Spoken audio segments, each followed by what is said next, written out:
Thank you all for joining us today. I am so excited to be here to be sharing about Vizient and our experiences.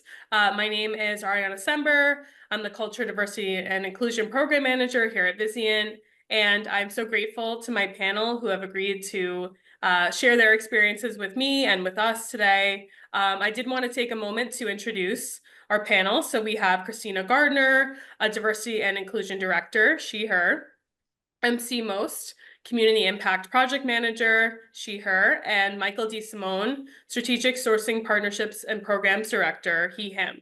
So Vizient is a healthcare performance improvement company headquartered in Irving, Texas, right outside of Dallas. And we have office locations throughout the US. We aspire to help the best get better, and more than half of US healthcare organizations trust Vizient as their partner to solve healthcare's toughest challenges. So as this is part of our, Power to Fly Summit, please follow our company page, check us out on there through Power to Fly to learn more about Vizient and our open roles. So I wanted to kick us off, and it is Pride Month, so I wanted to ask, what does Pride Month mean to you personally, and how has your understanding of Pride evolved over time? So I'll start with Christina. Thank you. Thank you. Thank you, Ariana, for kicking us up. And thank you, Hunter and the Power to Fly team for hosting us. Happy to be here. So to answer the question around what Pride Month means to me, so as a diversity, equity, and inclusion practitioner, I think a lot of us are drawn to this work based on really an early desire to advocate for social change. That's often informed by our own individual identities, the identities of those around us, and how we may have experienced disenfranchisement, so on and so forth. And that's definitely reflective of my experience and what drew me to DEI work. And to speak about like Pride Month specifically, when it came to my social identities, I did not always see myself as identifying with Pride Month or Pride as a concept overall, really for two reasons, in part because I came to the knowledge and acceptance of my queerness a little later in life, or what may be considered later for a late millennial. So that was part of it, sort of participating on as an ally and kind of feeling like I was on the sidelines. But then once I came to understanding my queerness and my identities as a queer Black woman, I would say that I didn't always necessarily see my Black womanhood represented in Pride spaces, largely in part because I think what initially drew me to advocating for LGBTQ plus social change was first influenced by my family members, my cousin Stacy and my uncle Ben. So my cousin Stacy, a Black trans woman, and my uncle Ben, a queer Black man, both of whom passed away of HIV/AIDS in the 1990s. And I didn't really see like justice for them or their representation always in the Pride Month spaces that I was closest in proximity to.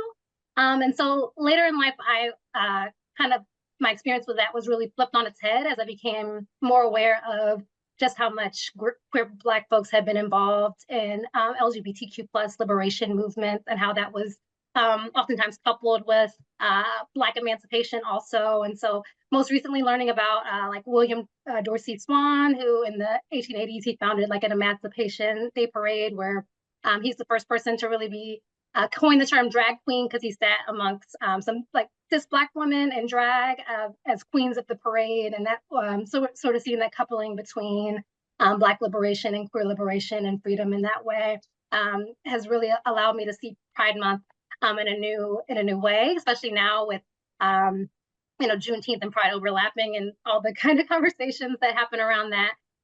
Really kind of illuminates the idea of intersectionality for Pride Month for me. And I really hope that as I continue to do DEI work at Vizient and beyond in my personal life, that that sort of current thread of intersectionality is represented in the way that I celebrate Pride.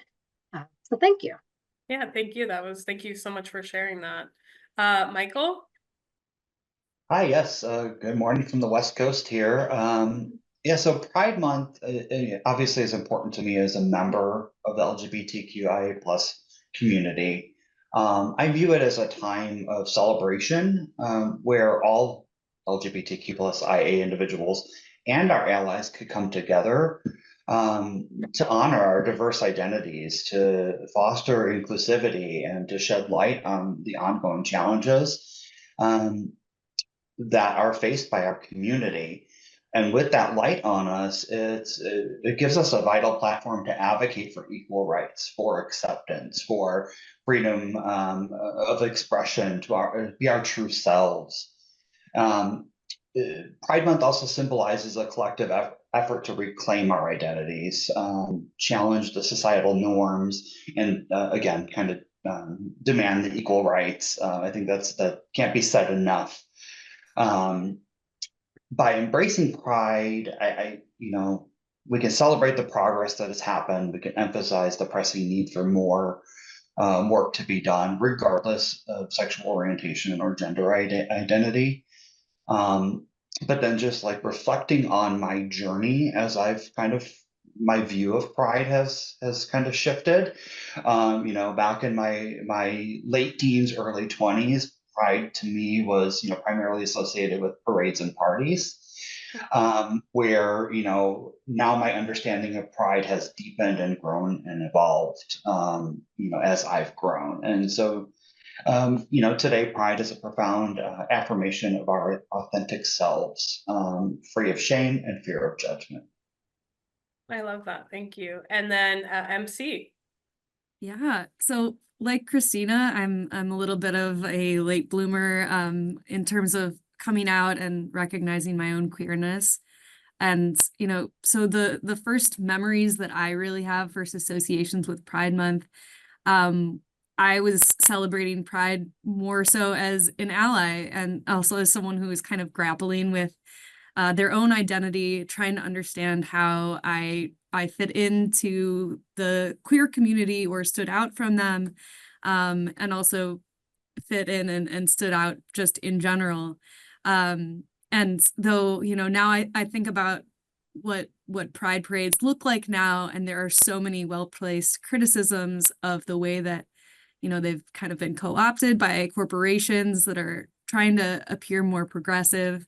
But I do think about the impact that participating in that first Pride Parade and Pride Month had on me. And at that time, it really felt like a permission slip to explore my queerness, to be in community with queerness. And it was one that I definitely felt really grateful for. And, but since then, I've spent a lot more time working to understand myself and learning from queer leaders and teachers that have come before me. Some that we all probably know very well, Marsha P. Johnson and Audre Lorde. I think that what I learned from them is that they understood the way that achieving queer rights and equity is not about permission at all. It's about addressing the systems that restrict that permission and building community in that struggle for queer rights and human rights more broadly. So it fits too that I'm working in the community space because that is what really resonates with me now, is that what we don't need is a permission slip, but what we do need is solidarity with one another as we continue to fight for all of our queer siblings. Definitely. Thank you. And, there's so much more I could say on that, but I really appreciate all of your insights. It's very helpful, as we start our session. So, for people who are interested in joining Vizient, what support systems or resources does Vizient provide for LGBTQ employees, such as employee resource group, mentorship programs, or inclusive healthcare benefits? So, Michael, I'll turn this one to you. Yeah, here at Vizient, we have an amazing diversity networking association, or DNA, because it's in our DNA. But more commonly in the industry, in the marketplace, it's known as an employee resource group, or ERG. So we operate in the same model. And I have the pleasure of being the chair of our Pride at Vizient DNA.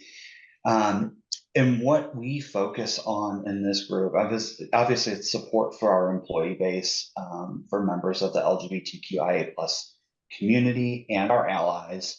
But we are, providing support and networking, education and awareness, advocacy and representation, resources, support services, professional development, and community engagement, which we'll hear more about too, for everyone involved.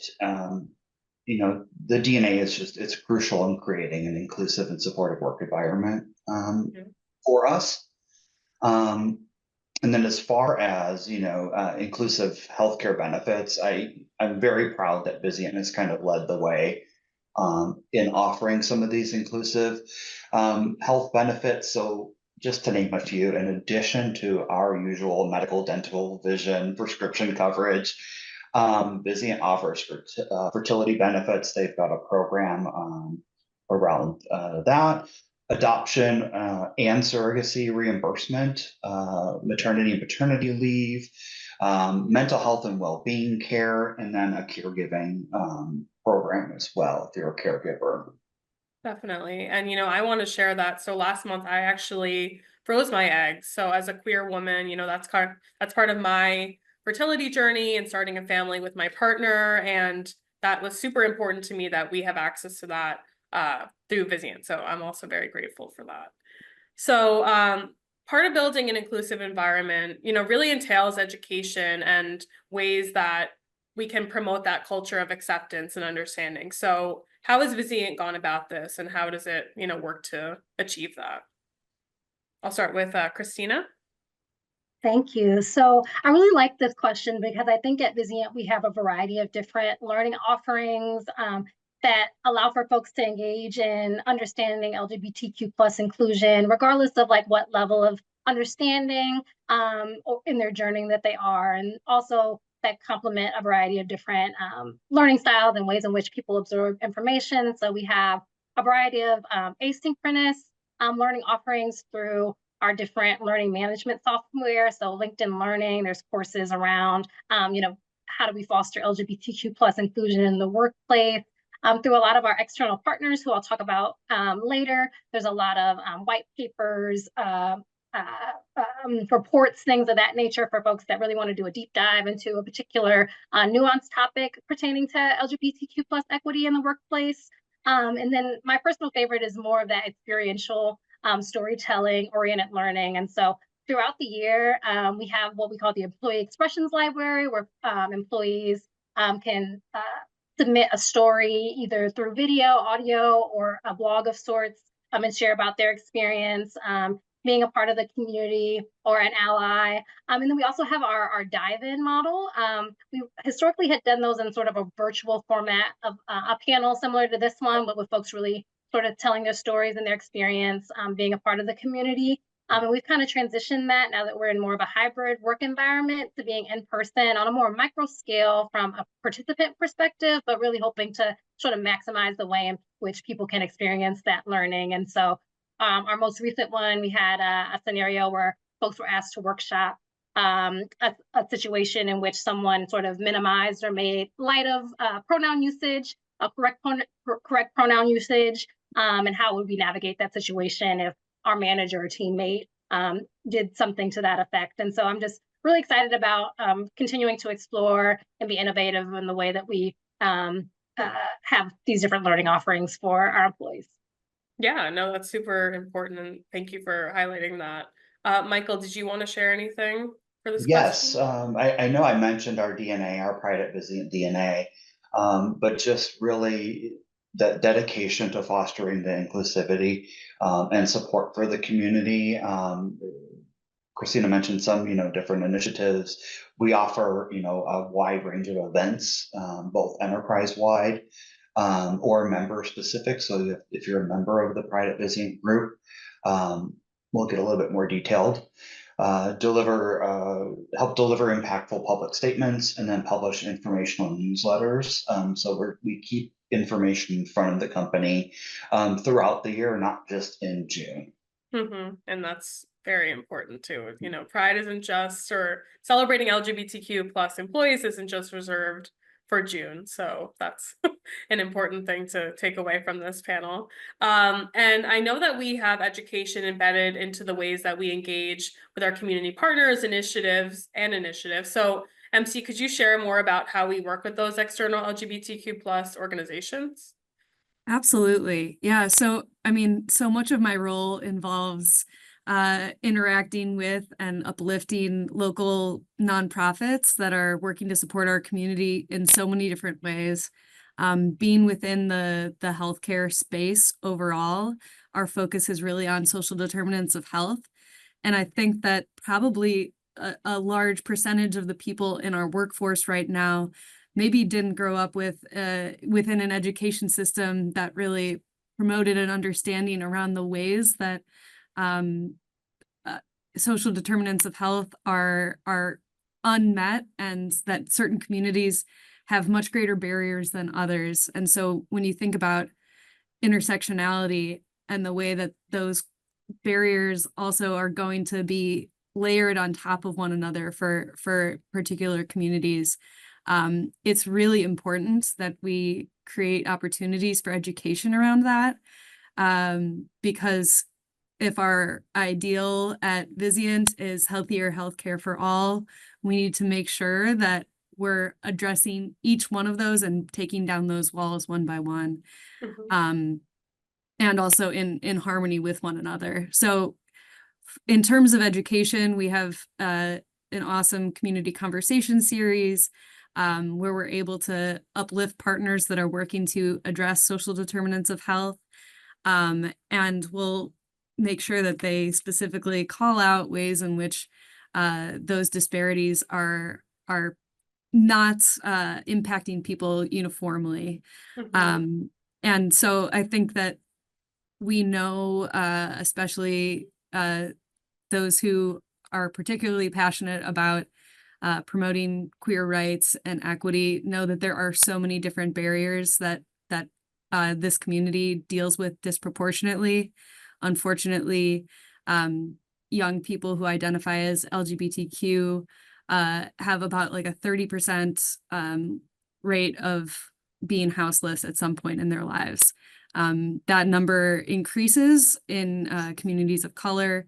It increases when you think about factors like legal status, and it, so much more, right? We can think about the ways that actually is even differentiated within the LGBTQIA plus community. So making sure that we create space to learn about all of those things, and then focusing our efforts when we do show up as volunteers, when we show up as grant makers, when we show up as learners too, right? We want to make sure that we're promoting the understanding of this, and that we're also dedicating funds to organizations that are intentionally inclusive about the practices that they have, so that they are creating safe space and loving space for uh, members of our community who identify as queer, um, and providing services that are appropriate and helpful to them, so that they can have better health access in terms of the education they're able to afford and have access to, in terms of having a healthcare provider that they feel they can trust and navigate services with, in terms of having access to housing and food. All of those things need to be tailored specifically to address the systemic and structural disparities that we've seen for so long.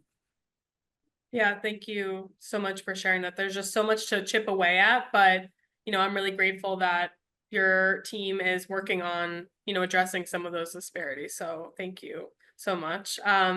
So in terms of, other external partnerships, can you share any examples of partnerships or collaborations between Vizient and some other LGBTQ plus organizations? Christina? Yeah, happy to. So I'm really proud of our partnership with these various LGBTQ plus organizations, and I think we're able to garner unique insights from each of them and learn a lot differently and commonly amongst the different partners around very nuanced topics pertaining to LGBTQ plus workplace inclusion. So naturally, with the Human Rights Campaign, naturally, the Corporate Equality Index is a a huge resource that we've utilized to inform our LGBTQ plus inclusion strategy. But also their policy work is really illuminating for us to just kind of understand how to enact those types of policy change within organizations. Another organization is Out and Equal. One of I think the hallmarks of that partnership is being able to explore best practices amongst our partners and peers who are also advocating across industry for LGBTQ plus inclusion, and also kind of fostering a community with folks across industry who are doing that, be that members of the community or folks in the DEI space or beyond. And then our newest partnership, Out Leadership. What I think is most exciting to me about this partnership is the sort of amount of research that they've done, particularly as it pertains to some of the intersections of LGBTQ plus inclusion. So they're in the process of doing compiling a body of work pertaining to the experiences of LGBTQ plus women and non-binary folks. And they also look very specifically, they do these sort of state digests around LGBTQ plus business equality for all 50 states. And as a company that operates across the United States, that's really helpful to just understand what some of our employees or folks who work at our different partner member organizations may be experiencing as it pertains to the climate, maybe very drastically across the United States, and how does that inform how we show up for our employees, but also in totality as an organization. Yeah, I mean, I've been very impressed with in our partnership with Out Leadership, just how much we've been able to garner from that, like you've said. And I think that there's so much research out there, that so much that's been documented, so much that still needs to be documented. But I think that a lot of these partnerships can enable that research to happen. So I'm happy about that. So we're sort of getting toward the end of our session, which is, time really flies. So as we transition, toward the end, looking ahead, what are some of Vizient's goals and aspirations in furthering LGBTQ plus inclusion within the organization? So I'm happy to speak to that. I think where I'll sort of start is, last year, we received our 100% on the Human Rights Campaign Corporate Equality Index. And while that is like a huge milestone that a variety of folks across, our team, the Pride DNA, other folks within the enterprise really worked and honed in a lot of energy to, and it's such a hallmark of our success. We don't want to stop there. And so I'll speak to, we're in 2024, we're sort of coming to the end of the first phase of our diversity, equity, and inclusion strategy. And so in the interim, we're sort of ideating and putting to paper how we want to focus on LGBTQ plus inclusion in the next phase of our strategy beyond the CEI. And so a lot of the insights that we're garnering from these external partners, the research that we're being able to delve into, the way in which we're sort of monitoring our engagement surveys and pulse surveys, sort of overlaid with our demographic data to understand, if our LGBTQ plus employees are having a different experience in some areas of engagement, what's the reason behind that, and how do we remedy it? I think also some of our additional external partners really help us to be able to hone in and think about some of those intersectional areas as well. So thinking about, for example, our partnership with Disability In and the work that they're doing specifically to amplify the folks with disabilities who are also LGBTQ and those sort of unique experiences of how that shows up at work. Just kind of learning all of that information and being able to take it in-house and understand how that might be reflected within our Vizient talent base as well. And I'm also really excited about the new things we're doing to attract LGBTQ plus talent.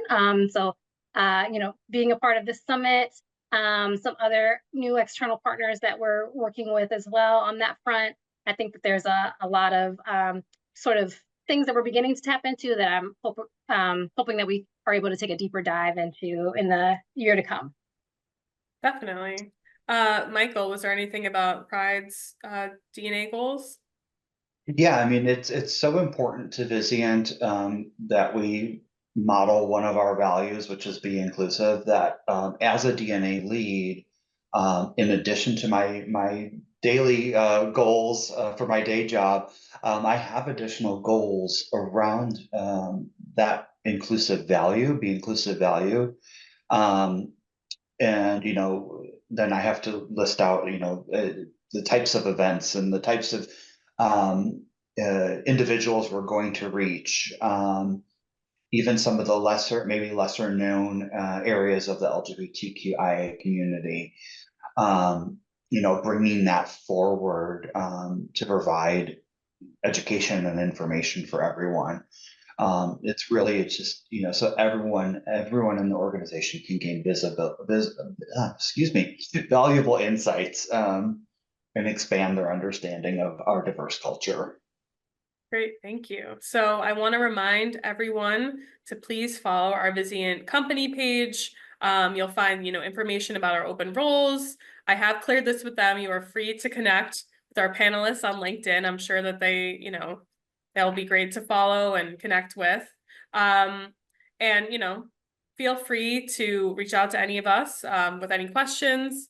And, as we are closing out our session, I just wanted to ask all of you, either one word about Vizient or something that relates to your experience working here as an LGBTQ plus individual.